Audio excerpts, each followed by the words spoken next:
Buenos días, hermanos, que el Señor les bendiga. Que la paz de nuestro Señor Jesucristo sea con cada uno de ustedes. Les invito, hermanos, que abramos la palabra del Señor en el Evangelio de San Mateo capítulo 11. Mateo capítulo 11, amén, hermanos. Leamos del versículo 1 al 6. Cuando Jesús terminó de dar instrucciones a sus 12 discípulos, se fue de ahí a enseñar y a predicar en las ciudades de ellos. Y al oír Juan en la cárcel los hechos de Cristo, le envió 2 de sus discípulos para preguntarle: ¿eres tú aquel que había de venir o esperaremos a otro? Respondiendo Jesús les dijo: id y haced saber a Juan las cosas que oís y veis. Los ciegos ven, los cojos andan, los leprosos son limpiados, los sordos oyen, los muertos son resucitados, y a los pobres es anunciado el Evangelio. Y bienaventurado es aquel que no haya tropiezo en mí. Amén y amén. Pueden sentarse, hermanos.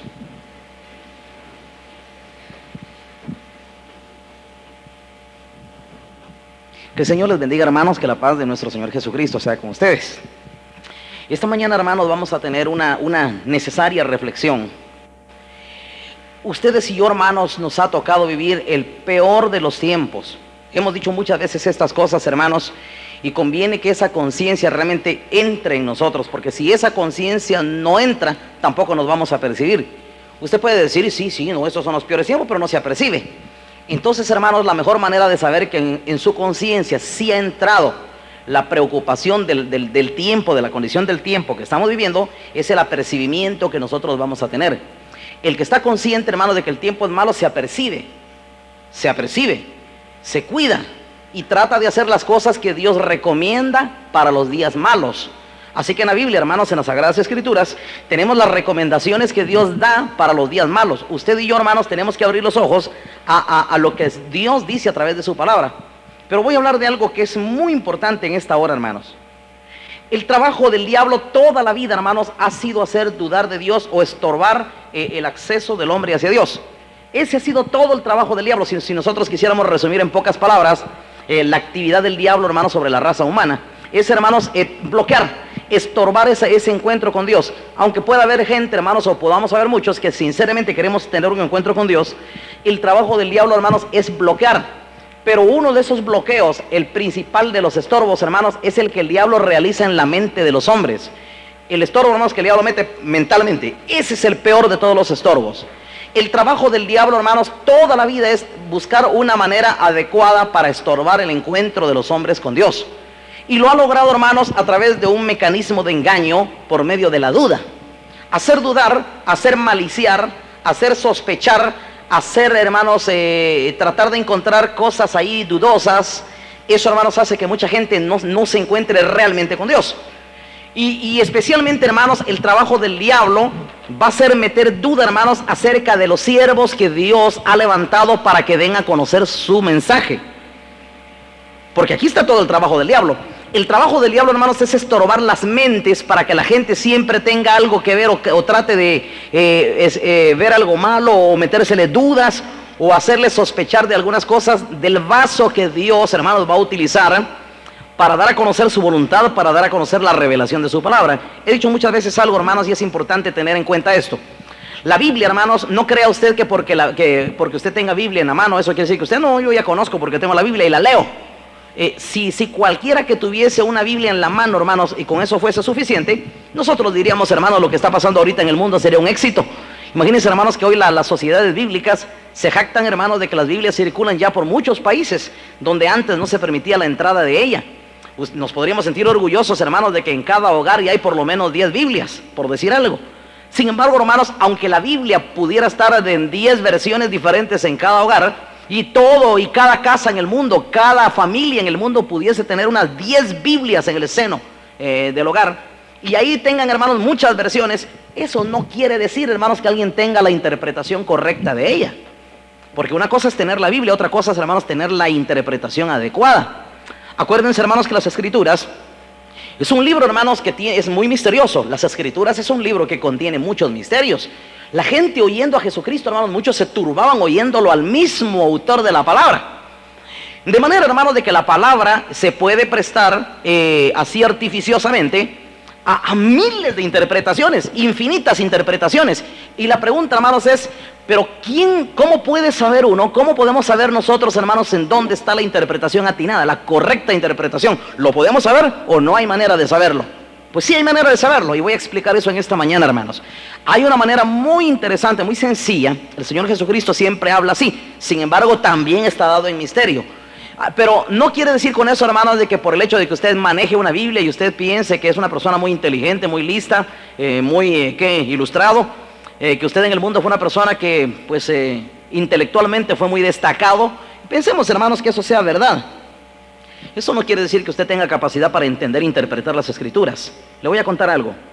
La Biblia, hermanos, fue escrita por hombres, hermanos, que en ellos, hermanos, las ideas propias no existieron. Las Sagradas Escrituras, hermanos, nos dicen algo de ello. Dice que, hermanos, los hombres que escribieron la Biblia, dice que escribieron bajo los efectos de la inspiración del Espíritu Santo. Fueron tomados, hermanos, de repente por el Espíritu Santo. Imagínense, solo por ponerles un ejemplo. Un día, hermanos, estaba Daniel recibiendo una revelación que después la escribió en el libro de Daniel, escribiendo una revelación de la Biblia, y cuando él terminó de tener la revelación, ni él la entendía. Ni él entendió qué era lo que estaba escribiendo. Entonces vino y, como cualquiera de nosotros lo hubiese hecho, él viene y le pregunta a Dios, le pregunta al ángel que le estaba dando la revelación: Señor, pero ¿y esto qué quiere decir? Y la respuesta de Dios fue la siguiente: anda, Daniel, tú solamente escribe. Esas palabras están selladas hasta los días del fin. Quiere decir que ni siquiera el mismo escritor las entendió. Ahora, entonces quiere decir, hermanos, de que los hombres que escribieron la Biblia, todos ellos la escribieron bajo los efectos, hermanos, escribieron, hermanos, siendo tomados por la influencia del Espíritu Santo. Quiere decir que si alguien, hermanos, le quiere dar la correcta interpretación a la Biblia, la verdadera, tiene que predicarla bajo los mismos efectos, hermanos. Eso téngalo usted absolutamente seguro. Si usted me dice: no, yo puedo leer la Biblia, yo soy gente lista, léala todo lo que quiera. Yo he conocido gente muy lista, turbado y engañados con la interpretación de la Biblia. Así como usted lo oye, gente muy letrada, gente con muchos títulos, gente, hermanos, académicamente muy preparada. Sin embargo, hermanos, turbados verdaderamente, hermanos, en cuanto a la interpretación correcta de las Escrituras. Sin embargo, hermanos, explico esto para que vean ustedes, hermanos, cómo es el trabajo del diablo. De manera, hermanos, que el trabajo del diablo es precisamente crear estorbos en la mente, hacer dudar acerca de los verdaderos vasos que Dios, hermanos, envía para dar a conocer su palabra. El Señor, hermanos, dice que Él ha puesto este tesoro, el tesoro de la interpretación, el tesoro de la revelación. Porque la Biblia en sí como un libro no es el tesoro. No diga usted: yo tengo un tesoro en mis manos porque tiene un libro. Miren, sería un tesoro si usted tuviera la revelación de ella metida en su corazón. Eso sí es un tesoro. Pero esto, hermanos, pues sí, eso no quiere decir que menospreciamos en sí el libro. Pues gracias a Dios, Dios ha utilizado hombres para que impriman en papel el conocimiento de las Escrituras, o lo que las Sagradas Escrituras dicen. Gracias a Dios por ello. Pero usted no puede decir, hermanos, que tiene un tesoro en sus manos por el libro, pasta de cuero, bordes brillantes. No me diga usted que eso es un tesoro. Tesoro va a ser la Biblia si usted tiene la interpretación correcta y esta ya está en su corazón y de veras usted la cree de verdad, pero de verdad, porque el día que usted la cree la pone por obra, no hay para dónde. Usted no se puede quedar con las manos cruzadas si es que ya tiene la revelación.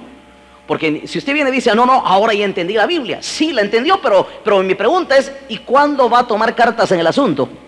Y si ya la Biblia le habló, ¿cuándo va a hacer algo que dignifique, hermanos, lo que la palabra le ha revelado, le ha sido revelado? Lo que la palabra le está enseñando, ¿cuándo lo va a poner por obra? Voy a contar algunos testimonios y algunas experiencias personales también al respecto, hermanos. Sin embargo, hermanos, quiero seguir sobre el asunto. El trabajo del diablo entonces, hermanos, es crear estorbos acerca, hermanos, de los vasos que Dios va a utilizar para transmitir. Y voy a comenzar con esto, para que tratemos, hermanos, de entender en esta mañana cuál es el proceder del diablo. Cuando el diablo no era diablo, sino que era un querubín, he explicado muchas veces, hermanos, que Dios no hizo al diablo. Dios no fabricó al diablo. Dios hizo un querubín perfecto. Él se hizo diablo a sí mismo, pero Dios no hizo al diablo. El diablo, hermanos, es la deformación de un ser. Porque el diablo es engañador y Dios no hizo un engañador, Dios hizo un querubín. Y ese querubín fue perfecto desde el día que fue creado, así lo dicen las Escrituras. Él se hizo engañador a sí mismo, pero Dios no hizo al engañador. Dios hizo, hermanos, un querubín. Pues el trabajo de este querubín, hermanos, cuando se comenzó a llenar de engaño en su corazón, fue tratar de encontrarle buscarle errores a Dios. No le encontró, por supuesto. De ahí es donde viene la mentira. Por eso, hermanos, que se tuvo que, para poder darle relevancia a algún mal en Dios, tuvo que mentir. No había otra manera. Así que, hermanos, el diablo tuvo que mentir, y con mentiras engañó una tercera parte de los ángeles que le siguieron a él, creyéndole mejor que a Dios. Y viene el diablo, hermanos, entonces ya como diablo, y logró arrastrar una tercera parte de ángeles, porque su caballo de batalla, que lo sigue utilizando hasta el día de hoy, hermanos, fue buscarle error a Dios. Tratar de encontrarle un error a Dios, o tratar de mencionar algo de Dios como malo, aunque no era malo. Entonces, hermanos, si aquel querubín, si el diablo, hermanos, le buscó error a lo perfecto, pues ya se imagina usted, hermanos, quiénes somos nosotros para que el diablo no nos vaya a tratar de buscar errores, o el diablo, hermano, no vaya a tratar de meter mentiras, o tratar de deformar las ideas y las imágenes dentro del corazón de los hombres. Pero no voy a hablar de mí, voy a hablar, hermanos, voy a hablar históricamente del proceso, cómo trabaja el diablo. Después, hermano, de que el diablo arrastró una tercera parte de los ángeles, él estuvo en el paraíso donde creó Dios al hombre, y dice las escrituras así: Dios hizo al hombre perfecto. Dios no hizo al hombre pecador, Dios no hizo al hombre caído, él se hizo caído, él cayó por su propia voluntad, pero Dios hizo un hombre perfecto y lo puso en el huerto.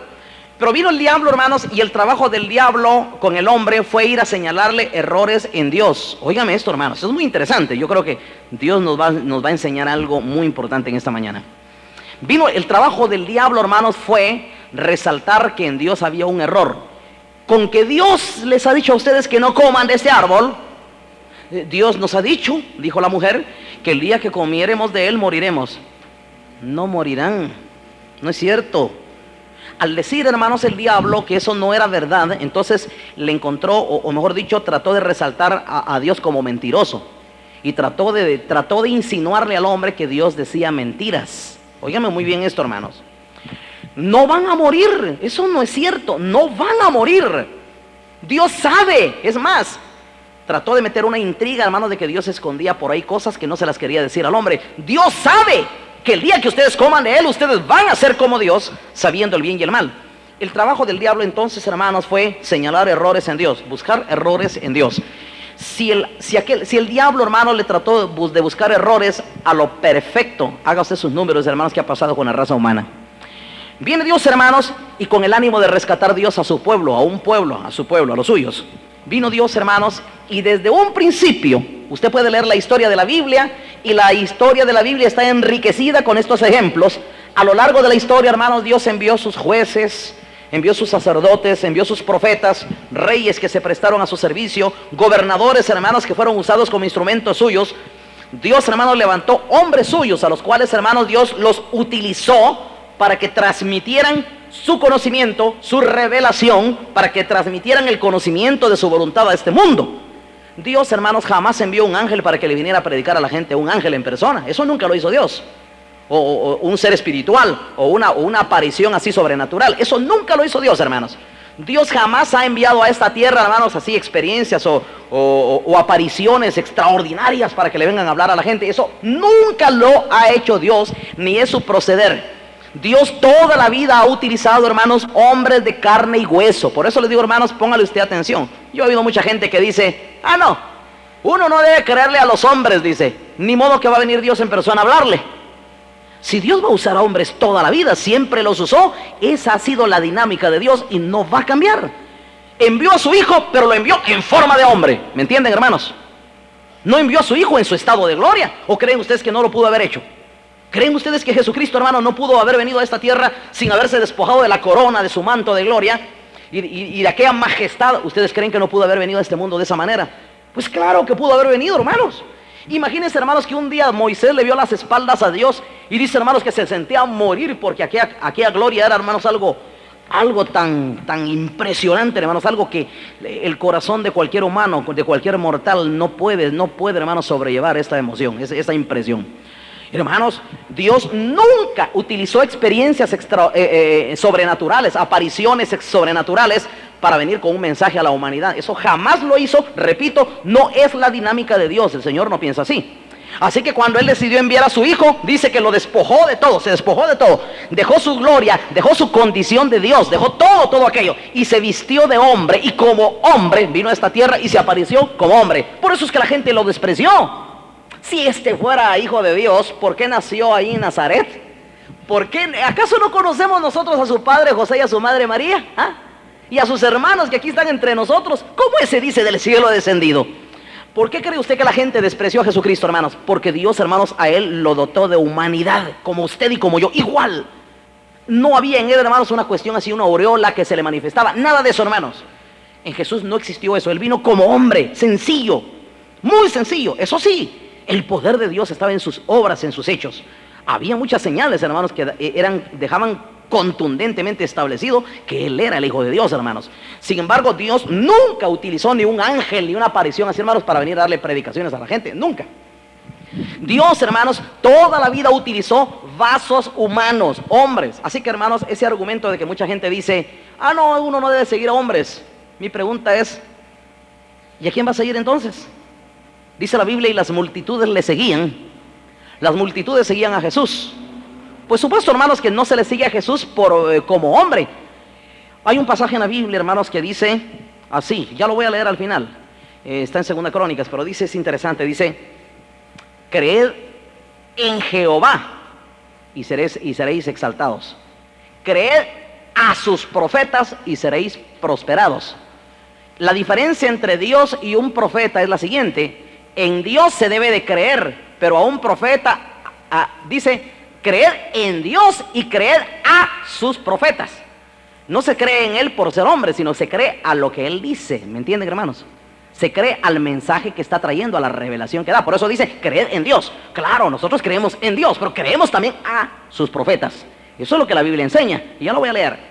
De manera, hermanos, de que el argumento, hermanos, el trabajo del diablo es toda vida, hermanos, es toda la vida hacer dudar del vaso que Dios ha levantado, hacer dudar, hermanos, de los instrumentos que Dios utiliza para que den a conocer la voluntad, para que den a la revelación de su palabra. Entonces, hermanos, viene el diablo y le metió una duda a Eva. Le metió la duda, hermanos, de que también Dios decía mentiras y que él escondía cosas. Trató, hermanos, de elaborar una intriga para que no creyeran realmente, hermanos, en Dios. Pero luego, hermanos, a lo largo de la historia, ustedes pueden leer toda la Biblia. Dice, hermanos, que Dios levantó jueces, levantó profetas, levantó sacerdotes. Y dice, hermanos, que a todos ellos, el pueblo de Israel, ese pueblo que estaba congregado ahí, les buscaba errores. A todos, hermanos, le trataron de encontrar cosas malas. A todos buscaron algo de qué tildarle. Y ya voy a explicar cuál es la razón por la cual muchos hermanos tratan de encontrarle errores a los vasos que Dios utiliza. Esto, hermanos, es a conveniencia. Lógicamente, hermanos, que si nosotros encontramos error en aquel que está dando el mensaje, que nos está comprometiendo con Dios, nosotros nos podemos lavar las manos y nos podemos justificar diciendo, menos mal, ve, él también comete errores. Quiere decir que si usted trata de agarrar algo que no es error, pero lo va a tratar usted de magnificar como error, y lo va a tratar usted de hacer grande como malo, y lo va a tratar de pintar lo más grotesco, aunque no sea así, eso, hermanos, eso trasluce una intención diabólica en aquel que lo hace. Está tratando de magnificar un error porque le conviene no creer, le conviene justificarse a sí mismo. Pongo un ejemplo bíblico para que ustedes me entiendan. Dios, hermano, levantó a Moisés, y Moisés era un hombre, hermanos, un hombre como ustedes y como yo. Y vino Moisés, hermanos, con sus errores, como hombre, como humano. Pero Dios lo agarró, hermanos, como un vaso, lo echó a andar, le dio la palabra, le dio la revelación que nadie tenía, y lo mandó que le hablara a Israel. Pero Aarón y María eran hermanos carnales de Moisés. Y ellos también, hermanos, colaboraban ahí en los oficios, estaban también en un puesto de cierto liderazgo ahí en Israel. Pero sucedía, hermanos, que la palabra, la ley, los mandamientos que traía Moisés, ya las estaban haciendo cosquillas a ellos. Ya los tenían un poco incómodos, especialmente a Aarón. Ustedes han leído la Biblia. Lea y dése cuenta cuántos errores cometió Aarón y sus hijos cometieron errores, y Moisés lo tuvo que agarrar y lo tuvo que poner en cintura. Usted sabe que un par de hijos de Aarón, hermanos, se metieron a ofrecer fuego extraño, y vino Moisés y le dijo, no vayas a hacer duelo por tus hijos, no vayas a llorar porque vas a irritar a Dios. Ellos han blasfemado, han atentado contra Dios. Agarran los cadáveres y los sacan afuera para no contaminar el campamento. No te vayas a entristecer si no quieres que Dios te haga consumir. Tan radical era Moisés con Aarón, tan radical. Usted sabe, hermanos, Aarón Por supuesto que él fue utilizado por Dios, pero si era flojo, lo era. A causa de sus flojeras fue que el pueblo se descarrió con el Baal. ¿Saben ustedes que fue Aarón, hermanos, el que les hizo un becerro de oro, el que le pidió los zarcillos a las mujeres? Y luego, hermanos, hizo un becerro de fundición y mandó a decir, mañana fiesta para Jehová, y puso a hacer parranda a todo el pueblo de Israel. Pues Aarón, hermanos, fue. Y cuando regresa, Moisés viene y le pega un jalón de riendas a Aarón. ¿Qué te ha hecho este pueblo?, le dice. Mi señor, tú ya sabes que este pueblo es tendencioso al mal. Y comienza a justificarse a Aarón delante de Moisés. Quiere decir, hermanos, de que la palabra, las posturas de Moisés ya le estaban haciendo un poco de cosquillas ahí a Aarón. Ya había algo que le molestaba, ya había algo que le estaba lastimando, ya había algo que no mucho le estaba agradando. Y no solo a él, también a María, es su hermano. Pero él venía, hermanos, dotado de la ley de Dios, de la revelación de la palabra, y decía y establecía y afirmaba y daba a conocer la ley de Dios con mucho entereza y con mucho carácter, con mucha gallardía. Así que, hermanos, esa palabra comenzó a lastimar, hermanos, a Aarón y a María, hasta que llegó un momento, hermanos, en que se pusieron, oiga, ya le digo, hermanos, que si Aarón y María, si estos hombres que también fueron líderes en Israel, el diablo les metió, hermano, la duda, pues usted no está libre tampoco de ello. Y si el diablo, hermano, le trató de buscar errores a Dios, pues tampoco no será nada extraño que el diablo, hermanos, trate de resaltar errores en nosotros. Eso, hermanos, es la dinámica del diablo. Eso no lo puede usted ignorar. Pero voy a explicarle lo que pasó. Viene Aarón y María, hermanos, y a pesar de que eran siervos de Dios ellos también, se comenzaron, hermanos, se pusieron a estar observando y observando y observando a ver en qué cosita agarraban a Moisés, porque querían encontrar algo para resaltarlo. Al fin por ahí María, y voy a decir así, hermanos, aunque la Biblia no lo dice, pero lo vamos a entender por la revelación. María se le ocurrió, hermanos, una brillante idea. ¡Ja! Mira, ¿ya te diste cuenta que Moisés, por qué tomó una mujer cusita, una mujer negra? Porque Séfora era una mujer cusita, era negra. ¿Y por qué él tomó una mujer cusita? ¿Por qué él no tomó del pueblo? Él falló. ¿Y por qué él manda entonces que uno no se contamine con las ciudades de alrededor? Y bla, bla, bla. Y miren, hermanos, le encontraron por ahí, como quien dice, el error. Le encontraron el error del siglo a Moisés. Ahí está, él también falla. Y aparte de eso, también a nosotros Dios nos revela. ¿Acaso no somos gente lista? Nosotros también tenemos la ley en las manos. Nosotros también podemos darle nuestra interpretación. Nosotros también somos pueblo santo. Nosotros. Vinieron, hermanos, y menoscabaron el ministerio de Moisés. Y, hermanos, y resaltaron algo que para ellos era un error. Y le dieron, hermanos, el tinte de gravedad. Yo les digo algo. Realmente, hermanos, quizás no fue lo mejor el que Moisés haya tomado a una mujer cosita. Pero eso no era un gran pecado. No estaba fornicando con ella. La tomó como mujer, tenía hijos con ella, vivía allí. Sin embargo, hermanos, oigan lo que pasa. Aquellos vienen y tratan de resaltar aquello, hermanos, y pintarlo de un color más agresivo, de un color malo. Y vienen, hermanos, y resaltan un error de Moisés y tratan de resaltar aquel error como quien dice, ahí está, no hay que creerle porque él comete errores. Entonces vienen, hermanos, y cuando Dios, hermanos, se dio cuenta de lo que había pasado, dice las Escrituras, no voy a explicar eso, no es la predicación, solo es el ejemplo. La gloria de Jehová descendió sobre el tabernáculo y dice, hermanos, que Dios estaba tan airado que los iba a destruir a los dos. Oiga esto, hermanos, a Aarón y a María Dios los iba a destruir. ¿Sabe usted, hermanos, qué significaba criticar a Moisés? Óigame esto. Criticar a Moisés, hermanos, era decirle que Dios era un tonto también. ¿O quién cree usted que puso a Moisés? Pues Dios, hermanos. Y si usted critica a Moisés, pues está criticando a Dios. Como quien dice, Dios es tonto, no se fija a quién pone aquí al frente. ¿Me están entendiendo, hermanos? ¿Y se equivocaría Dios, hermanos? Dice las Escrituras, no había hombre más manso sobre la tierra que Moisés. Así dicen las Escrituras. Pero vino Aarón y María, hermanos, y solo porque eran sus hermanos se creyeron, hermanos, con el derecho, con la libertad. Se creyeron, hermanos, con la solvencia como para poder señalarle cosas. Como quien dice, como somos hermanos. Y se pusieron a señalarle y a buscarle errores a Moisés. Y Dios se molestó tanto, hermanos, que iba a destruirlos a los dos. En ese momento, cuando Moisés, que conocía a Dios, hermanos, ¿quién era? Y se dio cuenta de lo que estaba pasando. Dice, hermanos, que Moisés fue al tabernáculo, cayó postrado. Y allá comienza Moisés, hermanos, a interceder por Aarón y María. Señor, Padre, perdónalos. Miren, y comienza, hermanos, este hombre manso, este siervo de Dios, hermanos, comienza con gran humildad a suplicarle al Señor, Señor, perdónalos. Mira, Señor, no les tomes en cuenta lo que han dicho. Tú sabes, Señor, que ellos son ligeros de lengua, Señor, son sueltos de lengua, no se fijan para hablar. Señor, perdónalos. Miren, Señor, que ellos están ciegos, no se han dado cuenta todavía. Perdónalos. Y Moisés hizo lo mismo que hizo Jesús el día que le crucificaron. Padre, perdónalos, no saben lo que hacen. Miren, hermanos, aquella multitud, ¿sabe usted por qué fueron a matar a Jesús? Por pecador, hermanos. La multitud, crucifícale. Como pecador lo vieron. No quedó duda, hermanos, que sí estaban torcidos. Ya la mente de Dios había sido torcido. ¿De qué manera? El diablo logró torcer la mente de aquel pueblo que llevaron a Jesús a la cruz por pecador. Imagínense, hermanos. Y prefirieron soltar a Barrabás, el que era verdadero hijo del diablo, para ir a crucificar al que era hijo de Dios. Pues, hermanos, estas cosas, hermanos, se siguen repitiendo a lo largo de toda la historia. Siempre ha sido así. Estamos metidos en un reino, hermanos, viciado por el mal, donde el diablo, hermanos, maneja las mentes, maneja las conciencias a su sabor y antojo. El diablo mete una idea y hace que aquel piense como él quiere. Y no es tanto, hermanos, que aquel tenga libre albedrío. No, es el diablo quien le influye para que aquel crea cosas que piense que son nacidas de él, pero no, es el diablo quien se las ha impuesto en su mente y en sus conciencias.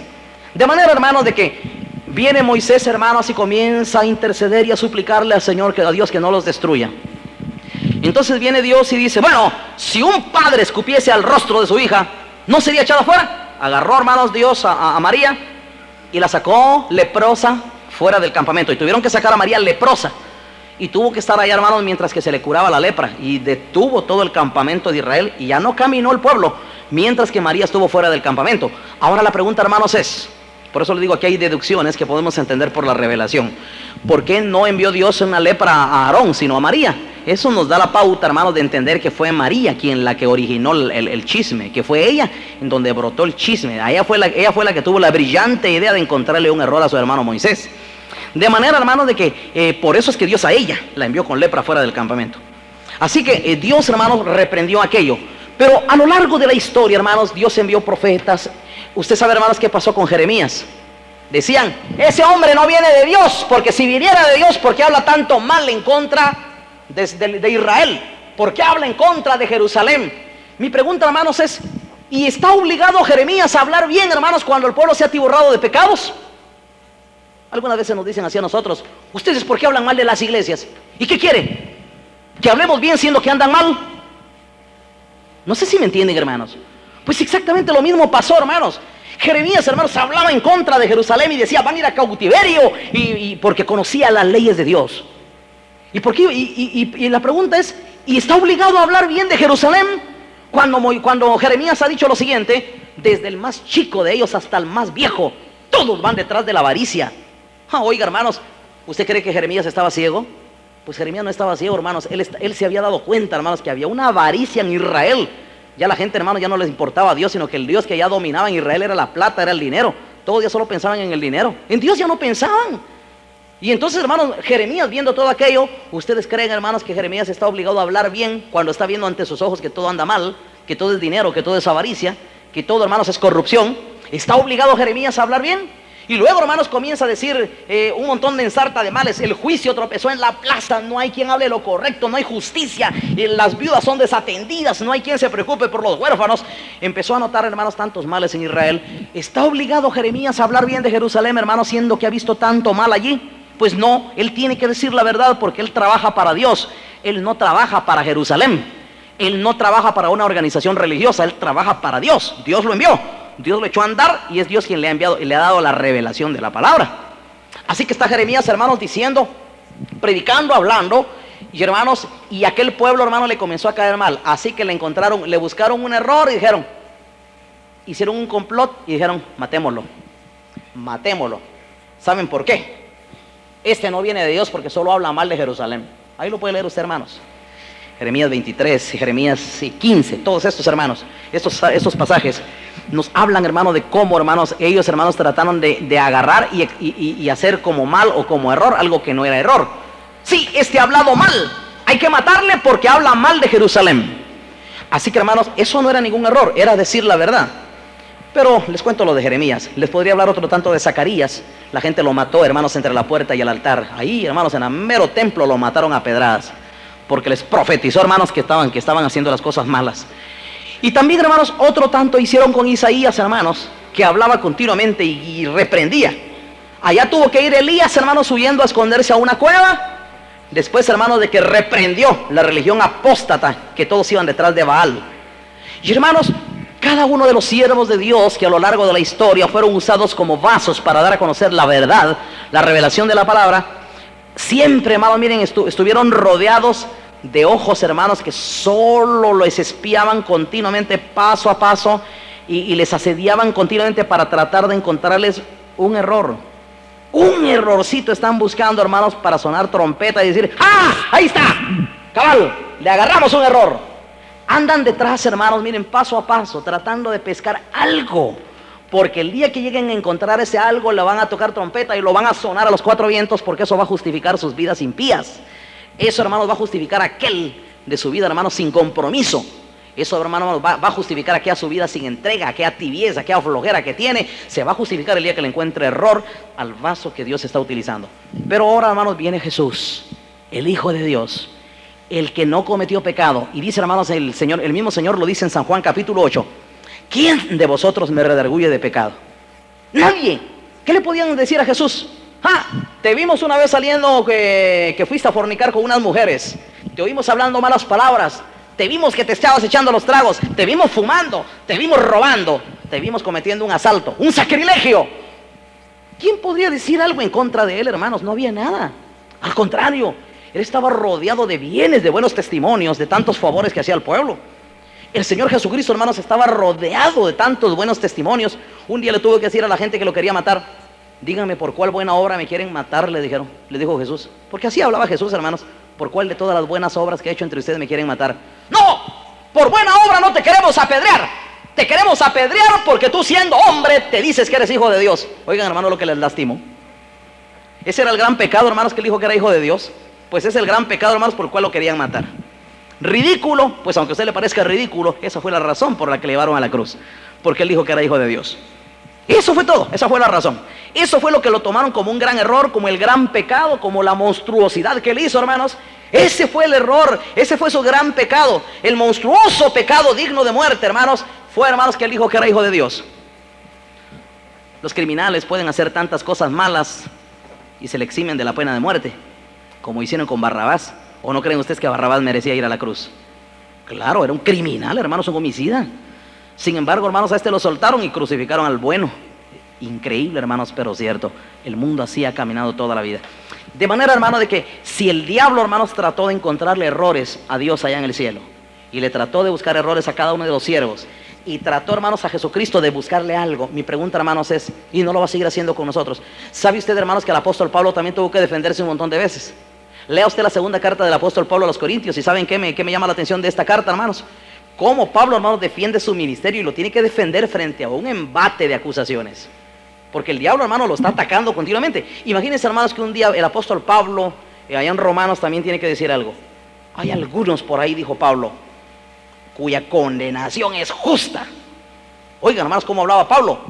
Porque han dicho, han tratado de regar ahí la bola, han tratado de difamarme ahí entre todos, diciendo que yo digo, hagamos males para que nos vengan bienes. Oigan, hermano, la bola que le habían levantado a Pablo. Estaban diciendo, hermanos, que dentro de su doctrina él predicaba que había que cometer pecados para que entonces la gracia se manifestara. Como que dice, entonces hay que hacer cosas malas para poder obtener perdón. Hay que hacer cosas malas. La condenación de estos es justa, dice Pablo. Así como usted lo oye. Quiere decir, hermanos, que Pablo tuvo que defender de su ministerio. En otra ocasión, hermanos, como ya se le había metido mucho la duda a la iglesia de Corintios, y miren, hermano, le digo, ustedes quieren saber si yo soy un apóstol para ustedes. Pues bien, si para otros no lo soy, para ustedes lo soy, porque el sello de mi apostolado sois vosotros, decía. Pues sí, ¿por qué estáis aquí? Pues por mi ministerio, por la palabra, por la revelación. Entonces, hermanos, sin embargo, oigan, hermanos, habiendo tantas evidencias de tal naturaleza, todavía, hermanos, la duda, y el diablo sigue metiendo duda, hermanos, para que muchos no crean. De manera, hermanos, que entonces el trabajo del diablo, hermanos, es ese, sembrar dudas, hermanos, para que usted no crea. Y si usted no cree, pues menos va a hacer. Así que el trabajo del diablo, hermanos, es crear un estorbo de tipo mental para que usted tenga fuertes sospechas o dude. Ahora yo quiero que me oigan muy bien, hermanos. Usted tiene obligación de creer en los siervos de Dios. Si usted no cree en los siervos de Dios que Dios ha levantado, usted mismo se cierra, hermanos, el acceso a la salvación. ¿Sabe qué le dijo Pablo a Timoteo? Ten cuidado de ti mismo y de la doctrina. Haciendo esto te salvarás a ti mismo y a los que te oyeren. Ahora la pregunta, hermanos, es, ¿y no tiene entonces facultad de salvarse cualquiera a sí mismo solo con su Biblia en la mano? O con un rollo de las Escrituras en la mano. ¿No tendría entonces facultad de salvarse a sí mismo cualquiera que maneje una Biblia? Pues entonces nosotros, la lógica nos diría que sí. Cualquiera que tenga su Biblia, que se salve a sí mismo él solo. Pues el Señor, hermano, no enseña eso en la Biblia. La Biblia dice, obedeced a vuestros pastores y sujetaos a ellos, porque ellos velan por vuestras almas como aquellos como quienes han de dar cuenta. Entonces, hermanos, el Señor, hermanos, no ha dado, hermanos, una facultad de autodeterminarse. Eso no lo ha enseñado Dios. Un día, hermanos, venía un funcionario de gobierno. Si era un funcionario de gobierno, hagan ustedes de cuenta, hermanos, que no estamos hablando de un hombre tonto, un hombre muy preparado. Funcionario de Etiopía, un reino muy prominente. Y viene, hermanos, Felipe estaba predicando en Samaria y había un gran avivamiento en Samaria. Habían milagros, la palabra dice que había despertado un gran gozo en la ciudad, un montón aceptando a Cristo. Y miren, hermanos, unos testimonios preciosos. Y el Espíritu Santo agarró a Felipe y lo mandó al desierto. Y Felipe, dócil, se fue al desierto. Felipe era un hombre sencillo, él era un diácono en la iglesia y era muy sencillo. Y llega Felipe, hermanos, al desierto, pero como él sabe, hermanos, que Dios no hace nada con despropósito, él sabe que por algo está en el desierto, algo hay que hacer ahí. Allá va Felipe al desierto, hermanos, y mira un carro, hermanos, jalado con caballos. Y encuentra por ahí, hermanos, que hay un hombre que está leyendo, hermanos, el rollo, está leyendo la Biblia. Y viene, hermanos, y el Espíritu Santo le dijo, acércate al carro. Y viene Felipe, hermanos, y se acerca al carro. Este era un hombre inteligente. Y cuando se acerca se da cuenta que este hombre está leyendo el libro, está leyendo la Biblia. Y viene Felipe y le dice, ¿entiendes lo que lees? Le dice. ¿Y cómo voy a entender si no hay quien me la explique? Contestó aquel hombre. Por supuesto, hermanos, dentro de lo que era, no cabe duda que también guardó cierta sencillez, ¿va? ¿Y cómo puedo entender si no hay quien me la explica? Mira, esto que dice aquí Isaías, lo dice de él mismo. Estaba leyendo aquel pasaje de Isaías, aquel pasaje mesiánico, donde dice él como cordero fue llevado al matadero, enmudecido no abrió su boca delante de sus trasquiladores. Él estaba leyendo eso. Pero esto lo dice el profeta de él mismo o está hablando de otra persona. Ya como que algo se le alumbraba por ahí, porque como que ya había como que si le llegaba a cierto resplandor de revelación, o está hablando de otro. Pues sí, y viene Felipe, hermanos, y toma ocasión, se sienta en el carro con él, continúa en el camino y se pone a explicarle la Biblia. Y en el camino, hermanos, aquel etíope creyó de todo corazón, fue compungido por Dios por medio de la palabra. Y pasando por el camino, encontraron cierto río. Mira, ahí hay agua. ¿Qué impide que yo sea bautizado? Pues nada, le dijo Felipe, si crees en Jesucristo, bien puedes hacerlo. Creo con todo mi corazón. Muy bien. Bajó al agua y le bautizó. Y miren, hermanos, oiga usted cómo se hace la obra de Dios. ¿Y qué tal que aquel etíope hubiera dicho, no, pero saber quién será este? Y quién sabe si tendrá, aparte de eso, no me enseñó algún carnet de que viene de algún seminario teológico importante para que yo le pueda creer que me está dando una interpretación correcta. ¿Quién sabe si me estará diciendo la verdad? Y aparte de eso, no es un extraño, primera vez que yo lo veo. ¿A quién sabe si no me está engañando? Le voy a decir, hermanos, que cuando alguien es una oveja del Señor, sabe perfectamente cuando lo que está viendo es verdad o lo que está viendo es mentira. Usted no necesita, hermanos, muchos mecanismos de seguridad. La protección que Dios le da a su pueblo, ovejas suyas, ovejas legítimas, es una clave tan sencilla que un niño la puede manejar. Ya voy a hablar de eso, hermanos. Sin embargo, aquel etíope creyó, se bautizó, se levantó, siguió su camino, creyó en el Señor de todo su corazón. Ahora, óigame muy bien, hermanos, pero el diablo sigue trabajando. Y el trabajo del diablo, hermanos, es meterle a usted duda, que usted se vuelva malicioso, sospechoso. ¿Será? Y yo, no será. ¿Será que es cierto? ¿Será que no? No solo dudar de lo que oye, sino del que lo dice. Así que, hermanos, el trabajo del diablo toda la vida, y especialmente estos que son los días finales, son los peores de todos, hermanos. En estos días, hermanos, que son los días de retribución, cada vez, hermanos, el diablo ha intensificado. Han surgido, hermanos, tantos malos testimonios de pastores, de evangelistas, de organizaciones religiosas, de hombres que han hecho escándalos a nivel mundial. Y todo esto, hermanos, ha vuelto a la gente maliciosa. Y ya todo el mundo, hermanos, trata de verlo todo ya con aires de sospecha, así de reojo, y como quien dice, con mucho tacto. Y muchos llegan a la iglesia, hermanos, incluso, yo me doy cuenta de lo que pasa aquí mismo en la iglesia. Muchos llegan a la iglesia, hermanos, pero no se meten de corazón, ni se meten de lleno. Ahí está, y pasa el tiempo y actúan con mucho tacto, con demasiado tacto. Si usted, hermanos, entra con demasiado tacto, más bien parece que usted es el que quiere salvaguardarse. Pero recuerden, hermanos, que cuando alguien es sincero en su búsqueda de Dios, no es usted mismo el que se va a salvaguardar. El que nos salvaguarda a nosotros es Dios, hermanos. Él es el que nos protege. Si dice la Biblia, mis ovejas oyen mi voz y a los extraños no seguirán, sino que huyen de ellos porque no conocen la voz de los extraños. La particularidad de una oveja es que sabe reconocer, hermanos, cuando la voz viene del cielo o cuando es, hermanos, de la tierra. Lo sabe. Hay algo que le da fuertemente testimonio dentro. Pero voy a seguir con esto, hermanos, porque yo espero que el Señor, que Dios nos hable en esta mañana. Pero el trabajo del diablo, hermanos, es hacer dudar a muchos, hermanos, aún, hermanos, que aunque son siervos y aunque tienen capacidad y aunque son llamados y aunque van a ser salvos. Eso no quiere decir, hermanos, que el diablo con usted no va a trabajar. ¿Ya se dieron cuenta el pasaje que leí al principio? ¿Ya se dieron cuenta, hermanos, que el diablo hizo dudar a Juan el Bautista? ¿Ya se dio cuenta? ¿Juan el Bautista era un profeta o no era un profeta? ¿Fue gran profeta o no fue un gran profeta? Dice que no hubo otro mayor que Juan el Bautista, así dijo Jesús. Pues oiga, hermanos, pues al gran profeta Juan el Bautista el diablo, ¡pam!, le metió la duda. Leámoslo. Estamos en Mateo 11.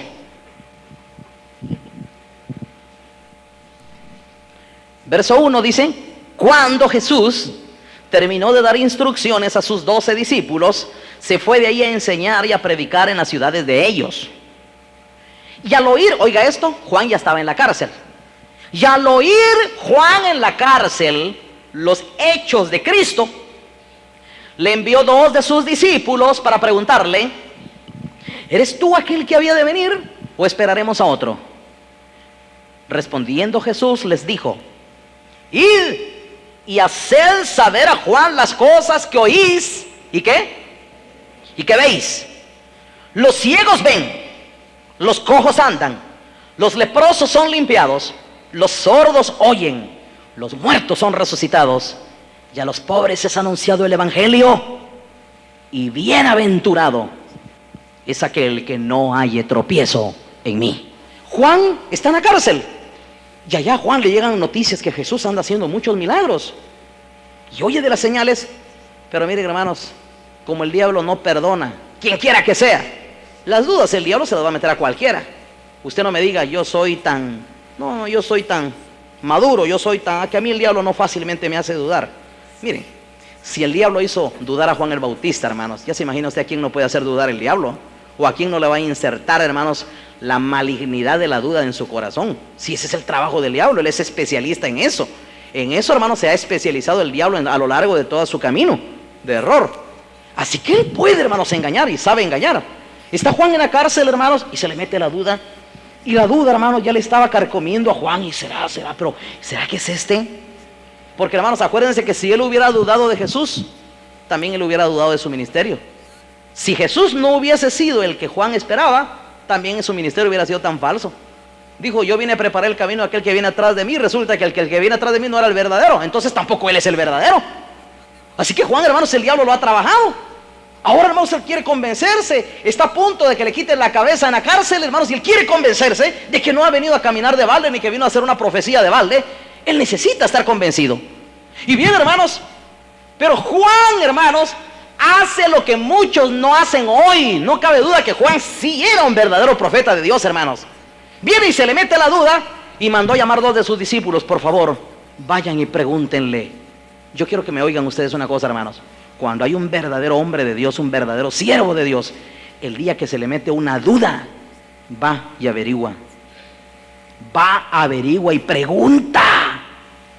Hay muchos hermanos que se les meten dudas y jamás preguntan, sino que solo maquinan ahí y siempre andan guardando en su corazón el montón de malicias. Y ahí se llenan de sospechas, y aquello comienza a corromperle su conciencia. Y lo que es peor, cuando ya se les ha corrompido la conciencia por las dudas que se le meten, luego comienzan a hacer comentarios con terceros y comienzan a regar bolas, hermanos, que son sin fundamento, y comienzan, hermanos, a torcer la obra de Dios, y son usados, pero miren, hermanos, maravillosamente por el diablo. Porque de veras los usa Satanás. Entonces, hermanos, usted no está libre de que se le metan dudas, ni yo. Nadie está libre, hermanos, porque el diablo va a trabajar así. Pero lo correcto, hermanos, es que si algún día a usted se le meten dudas, pregunte con mucha franqueza, como un niño. Así que, hermanos, viene Juan el Bautista e hizo, hermanos, lo que un verdadero siervo de Dios hace. Mandó 2 de sus discípulos: por favor, vayan y pregúntenle: ¿eres tú el que había de venir o esperamos a otro? Y dice, hermanos, que en aquella misma hora, eso lo dice en el libro de Lucas, dice que Jesús, hermanos, es probable que le haya dicho a los discípulos de Juan: quédense un rato aquí conmigo, quédense. espérense, por la tarde les voy a dar la respuesta de lo que le tienen que decir a Juan, pero quédense un rato acá conmigo. Y los discípulos se quedaron un rato ahí con Jesús, porque muchos de los discípulos de Juan se pasaron con Jesús y seguían a Jesús después. Pero estos discípulos, hermanos, se quedaron ahí aquella tarde, aquel día, y dice la palabra del Señor, hermanos, que en aquella misma hora Jesús hizo milagros como nunca. Sanó cojos, abrió los ojos a los ciegos, levantó muertos, hizo un montón de milagros. Y miren, hermanos, a qué hora maravilloso, milagros a diestra y a siniestra, portentos, pero hermanos, por montones.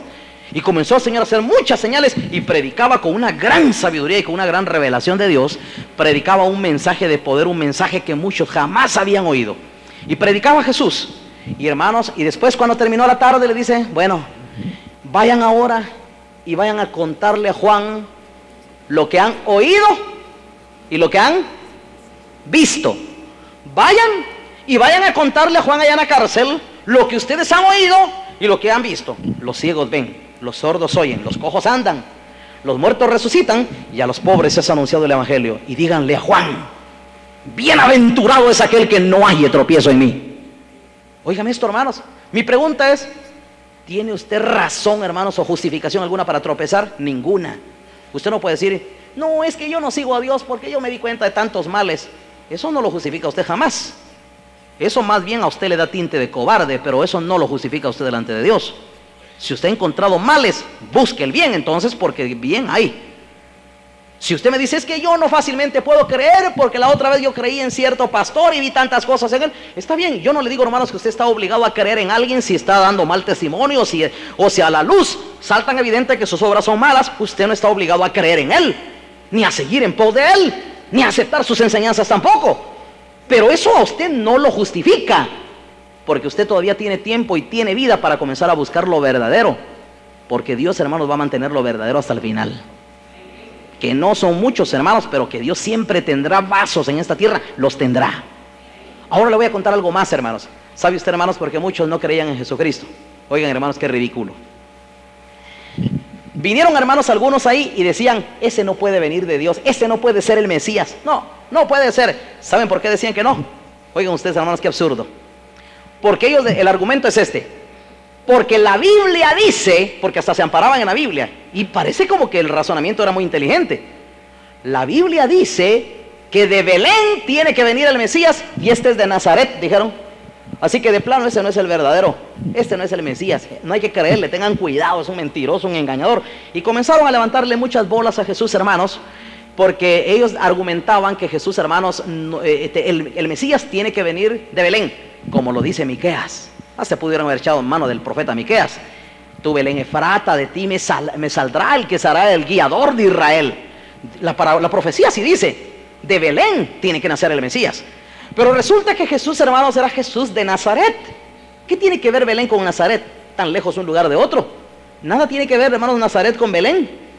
Entonces, hermanos, ellos dicen, no puede ser este el Mesías. Pero yo creo que me oigan, hermanos, y escúchenme bien. Realmente sí, Jesús era de Belén. Ustedes saben qué pasó con Jesús, ¿verdad? Jesús, hermanos, nació en Belén. Y en esos días se estaba empadronando la tierra. Y vaya que fue empadronado, hermanos. Porque miren, si alguien, hermanos, quiere asegurarse de que Jesús es de Belén, puede ir al registro civil ahí de Belén Efrata. Y ahí va a encontrar, hermanos, que están asentada la partida de nacimiento de Jesús. Ahí está, Belén Efrata. Pero con la persecución y la matanza de los niños ordenada por Herodes, el ángel, hermano, le revela a José y a María que se vayan. Porque el trabajo del diablo es destruir a aquel niño. Y escapan ellos, hermanos, a Egipto, donde el niño, hermanos, crece, se hace grande, es destetado. Y cuando es destetado y el niño ya comienza a hablar, a decir algunas palabras, regresan otra vez, pero ya no vienen a Belén Efrata. Ahora se quedan viviendo en Nazaret, donde José puso su carpintería, puso su negocio, y ahí Jesús trabajaba con él. Pero Jesús nació en Belén. Lo que pasa, hermanos, es que Jesús creció en Nazaret. Por eso es que todo el mundo le conocía como Jesús de Nazaret. Entonces los otros decían, esto no puede ser el Mesías, porque el Mesías tiene que venir de Belén. Y ni modo, hermanos, que Jesús se va a poner a estar dando explicaciones a medio mundo. No, hombre, yo es que yo nací, o tiene que andarle enseñando a todos su partida de nacimiento para que le crean. El Señor no necesita hacer eso. El Señor tiene una credencial mucho más poderosa que esa. ¿Saben ustedes cuál era, hermanos? Dígame usted una cosa, hermanos. ¿Qué hombre antes de Jesús le abrió los ojos a un ciego? ¿Quién resucitó a un muerto, hermanos? ¿Quién hizo milagros? ¿Quién hizo andar un cojo?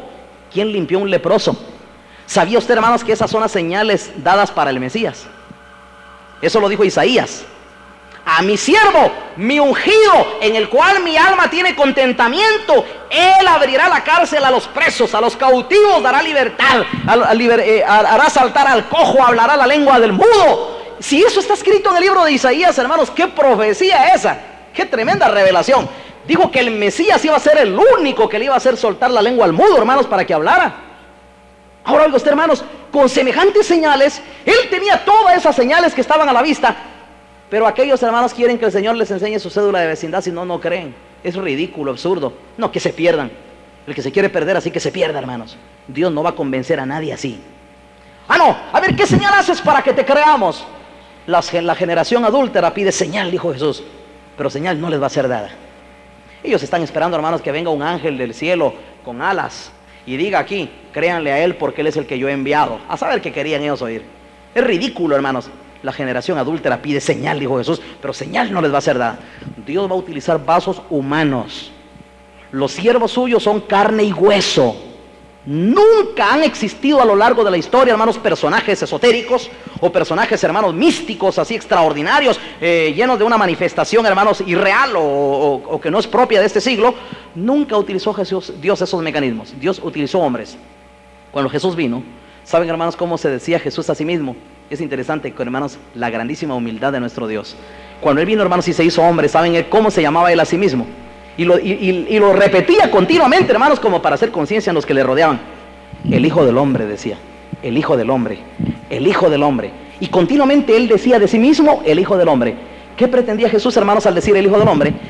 Recalcar y hacer mucho énfasis, hermanos, en que Él era hombre.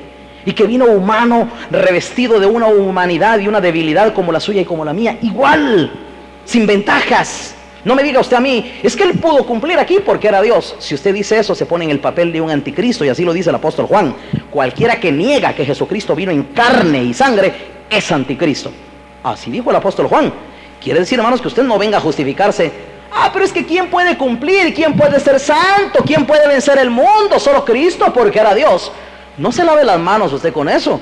Él vino como hombre y le puso a usted ejemplo. Y si Él venció, yo tengo que vencer también.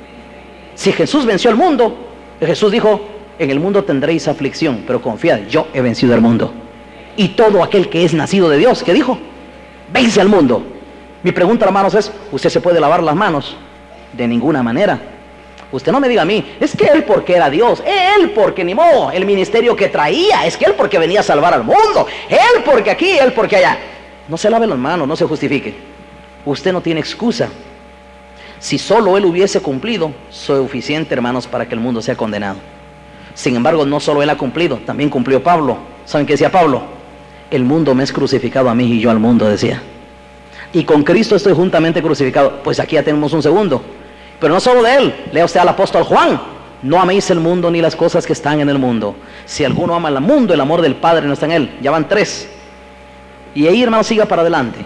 Todos los hombres de Dios vencen el mundo, vencen esta vida. Pero el trabajo del diablo, hermano, va a ser meter dudas y que usted comience a buscar dudas, a buscar errores. Yo le digo una cosa, los que buscan errores, hermanos, justificación quieren justificar sus propios males, por eso les conviene tratar de encontrar algún error. Miren, yo les aseguro, hermanos, que aquí en Guatemala, no una, cuántos pastores incluso, cuántos líderes, hermanos, serían felices si oyeran algún día, el pastor de la iglesia Ágape cayó. Miren qué tremendo, ¡ja, ja! Bien lo dijimos, ¡ja! Bien, ¡ja! Por eso es que su mensaje es muy duro, así. Tenía que caer porque predicaba muy duro. Espero en Dios que eso jamás suceda. Pero les aseguro, hermanos, que muchos serían felices porque la palabra la han sentido ya con mucho peso. La palabra sí les ha lastimado a muchos. Se lo digo, hermanos, porque hemos oído tantos testimonios. Pero la palabra le ha dado bendición a tanta gente también. Así como usted lo oye. He visto, hermanos, nosotros hemos visto con nuestros propios ojos a los espíritus malos salir así en el nombre de Jesús. Hemos visto, hermanos, cómo Dios sana a los enfermos. Hemos visto, hermanos, que las señales del Mesías se han cumplido con nosotros, hermanos. Los sordos han oído Hemos visto, hermanos, milagros, las sanaciones. Hemos visto, hermanos, la revelación de su palabra que llueve continuamente, hermanos. Palabra que da vida, que nos rescata, que abre las prisiones. Hemos visto tantas cosas. Ya les voy a contar los testimonios de este fin de semana. Son hermosas las experiencias, hermanos. Tenemos un Dios, hermanos, que continuamente sigue respaldando. Pero con todo, hermanos, el trabajo de Satanás sigue siendo igual. Él hizo dudar, hermanos, a la gente, metió dudas y continuamente metió la incertidumbre. Tomás era uno de los 12. Y se le metió la duda también. Y no solo se le metió la duda, sino que él mismo colaboró con el enemigo, hermanos, para hacer dudar al resto de los otros. Ah, no, yo no creo que él haya resucitado. No. Ustedes sí, quizás se emocionaron o vieron a otro por ahí parecido o algo, o tal vez el deseo de verlo los hizo ver cosas, o ustedes alguna impresión, pero no creo yo. Miren, ¿alguno de ustedes tocó su herida? No, pues ninguno la tocó. Ya ven, pues. Tal vez una aparición fue una visión y ustedes están creyendo en eso. No, ¿alguno de ustedes metió la mano en el costado? No, pues nadie lo hizo. Ya ven. ¿Ustedes cómo creen así? No, hombre, hay que ser inteligentes y bla, a saber qué cosa uno, dijo Tomás. Así que, hermanos, el día que Jesús se apareció, le dijo: Tomás, ven, toca mis heridas, mete la mano en el costado. ¡Ah! Señor, mi Dios. Tomás, porque me viste, creíste, le dijo el Señor. El Señor le recriminó eso, hermanos. Bienaventurados los que no vieron y creyeron, les dijo. Porque el trabajo del diablo, hermanos, es toda la vida meter dudas. Que usted se vuelva una persona muy maliciosa, que usted a todo le ande encontrando o le ande tratando de buscar pelos al asunto, o trate de buscar usted cosas que a usted lo van a justificar porque usted no quiere consagrarse al Señor, porque usted no quiere entregarse de lleno al Señor, y a usted le conviene mejor andar a la pesca de errores que lo justifiquen. Yo le digo una cosa, hermanos: si usted anda tratando de espiar solamente a la pesca de errores para justificarse, mal hace y lo hace usted en su propia condenación. El día, hermanos, que usted encuentre graves errores en el que Dios está usando para darle a usted el alimento espiritual, usted mismo se condena. Imagínense, hermanos, que el que le está dando a usted el alimento espiritual es malo. Lógicamente lo que sale de su boca tiene que ser malo también. La Biblia dice: o hace el árbol bueno y su fruto bueno, o el árbol malo y su fruto malo. Si usted encuentra, hermanos, que el que Dios está utilizando es malo, el fruto que ha tenido es malo también. Pero si aquel que está siendo usado es bueno, su fruto será bueno también. El árbol es bueno, da frutos buenos, pero usted no tiene justificación. Y si alguien quiere justificarse, hermanos, para su propia condenación lo hace. De manera, hermano, de que les decía, el trabajo del diablo, hermanos, ha sido así, pero hoy más que nunca. La gente, hermanos, a causa de tanto mal testimonio, cada vez a la gente le cuesta creer menos, hermanos. Cada vez le cuesta creer más. Muchos hermanos dicen: saber usted, no, mire, yo he visto tantas cosas, quién sabe, no, yo dudo mucho. Hay que ir con calma. Así le dijeron un día a un hermano allá en Puerto Madero. Un hermano que comenzó a reunirse con nosotros y le fue a contar a su familia: mira, hermano, qué tremendo la palabra que estamos oyendo ahí. Tené cuidado vos, le dijo su papá. Tené mucho cuidado vos. No hay que irse de boca. No hay que nada más así oír. Tené mucho cuidado. Pero ¿saben qué fue lo interesante? Cuando en una de mis visitas este hombre llegó, yo voy a oír, mejor espérate, voy a ir. Y cuando llegué, miren, hermanos, Dios hizo una obra tan grande. Aquel hombre, hermanos, fue uno de los primeros en pasar al frente, hermanos, reconociendo la palabra del Señor. Creyó. De veras, mijo, que tenés razón. Es que de veras que esto sí es diferente. Le dio testimonio. Bueno, no está, por eso les digo, hermanos, no es malo que se meta de una duda a veces. Pero aquella duda, hermanos, que es verdadera, que es buena, digámoslo así. La duda, hermanos, pues, que se encausa bien, nos lleva a nosotros a investigar y averiguar y que se aclare la duda. Pero si usted, hermano, nunca aclara la duda, sino que usted solo la maneja en su interior y usted tiene sospechas y usted solo es malicioso y mira de reojo, tiene risitas así con la boca de lado. Si usted es persona de ese tipo, lo usa el diablo, téngalo seguro. Porque un siervo de Dios como Juan el Bautista se le metió la duda en la cárcel. Muy bien, hay que hacer lo correcto. Mire, por favor, vayan, 2 de sus discípulos, vayan y pregúntenle si él es el que habría de venir o esperamos a otro. Allá vino Jesús, hermanos, y tampoco no vaciló el Señor, hermanos, en ayudarle. Vayan, quédense aquí, oigan ustedes, y vayan y cuéntenle a Juan lo que han visto y oído. Los ciegos ven, los cojos andan, los leprosos son limpiados, y a los pobres es anunciado el evangelio, y bienaventurado es aquel que no halle tropiezo en mí. Amén, hermanos. Mi pregunta, hermanos, es su problema, ese es el caso suyo. Usted tiene muchas dudas, usted desconfía ya demasiado, ha visto tanto, se ha endurecido ya, le cuesta creer. porque ha sufrido tantas decepciones, usted ha sabido tanto, ya se ha enterado de tantas cosas y eso a usted le ha vuelto ya muy desconfiado, muy malicioso. Ruéguele al Señor que el Señor purifique su corazón, todavía es tiempo. Pero eso sí, el día que usted encuentre el vaso o los vasos que Dios utiliza, crea a esa palabra, porque sin duda viene de Dios. Y si usted cree en la palabra del Señor, entonces comience a obedecerla y comience a dar pasos positivos en obediencia a aquella palabra que usted está oyendo, que provienen de un vaso que Dios está utilizando, porque eso sí ya se toma cuenta para el día del juicio. Dice la Biblia, hermanos, que lo que nosotros oímos ya pesa, hermanos, en el día en que tendremos que dar cuenta de lo que hicimos o de lo que no hicimos, por el bien de nuestra propia alma, por el bien de la obra del Señor. Vamos a orar al Señor, hermanos.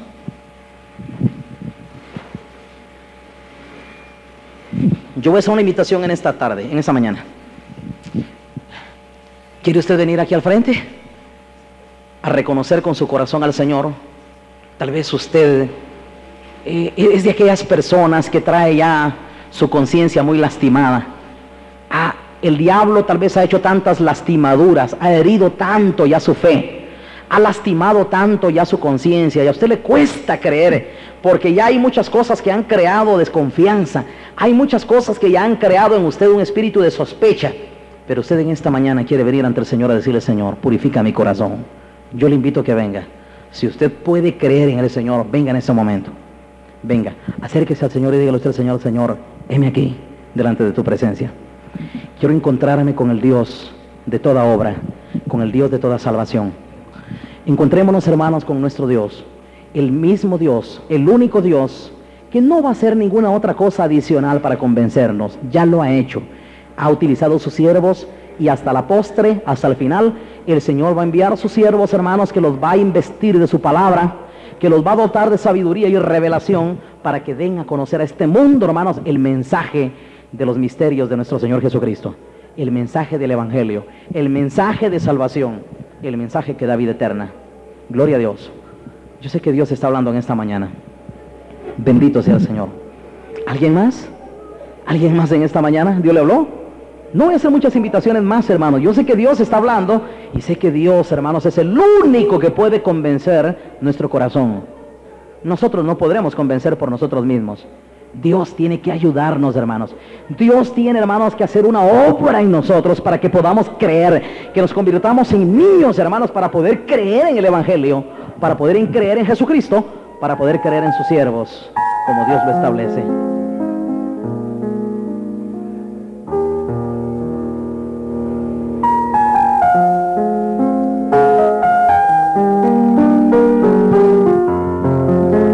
Te damos gracias en esta mañana, Señor. Y bendecimos, Señor, tu santo nombre, Padre. Bendecimos tu nombre, Señor, porque tú lo mereces, Padre. Bendito y alabado seas para siempre. Bendito seas. Aleluya. Sí, Señor. Recibe en esta mañana, Señor, la honra y la gloria que tú, Señor, mereces. La honra y la gloria, Señor, digna de ti, Padre Santo. Bendito sea tu santo nombre. Bendito, Señor, hacedor de maravillas, hacedor de maravillas. Alabado sea tu nombre. Gracias, Señor.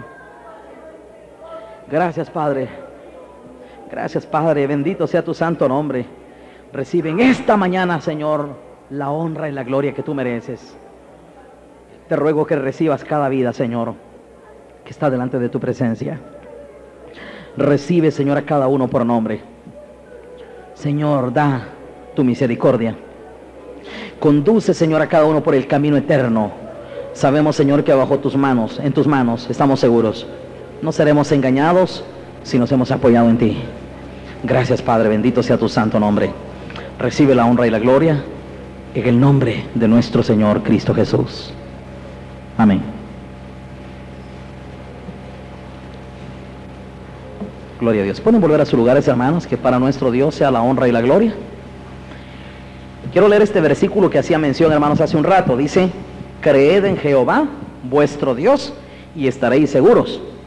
Creed a sus profetas, y seréis prosperados. Oigan, hermanos, el consejo de las Sagradas Escrituras. Dice: creed en Jehová, a vuestro Dios, y estaréis seguros. Luego dice: creed a sus profetas, y seréis prosperados. Amén. Entonces esa alabanza, hermanos, que dice, haz bien a tu siervo que viva. Salmo 119, versículo 17. Ese salmo, como los otros que entonamos, son literales. Ahí está, hermanos, que es un extracto de las Sagradas Escrituras. Un extracto literal de las Sagradas Escrituras. Salmo 119, versículo 17, del versículo 17 al versículo 21. Vamos a entonar esa alabanza, hermanos, y el énfasis de esta alabanza es esta, hermanos. Abre mis ojos y miraré las maravillas de tu ley. ¿Quién es el único que nos puede convencer? Dios. Que Dios nos convenza, hermanos.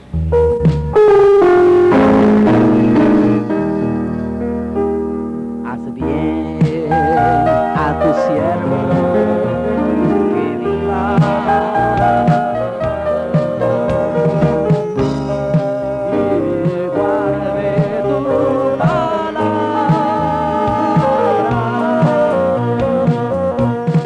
Abre mis ojos y miraré las maravillas de tu ley. Abre mis ojos y miraré las maravillas de tu ley. Forastero soy yo en la tierra. No encubras de mí tus mandamientos. ¿Qué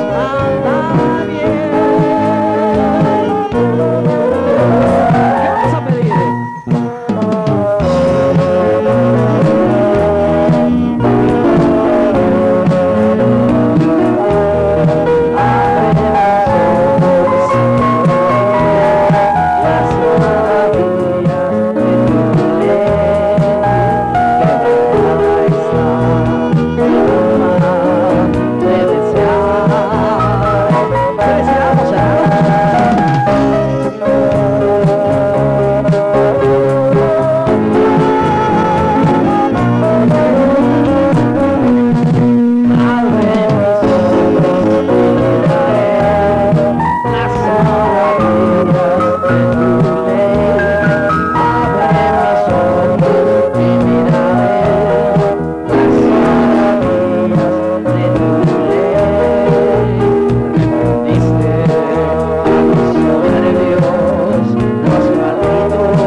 Abre mis ojos y miraré las maravillas de tu ley.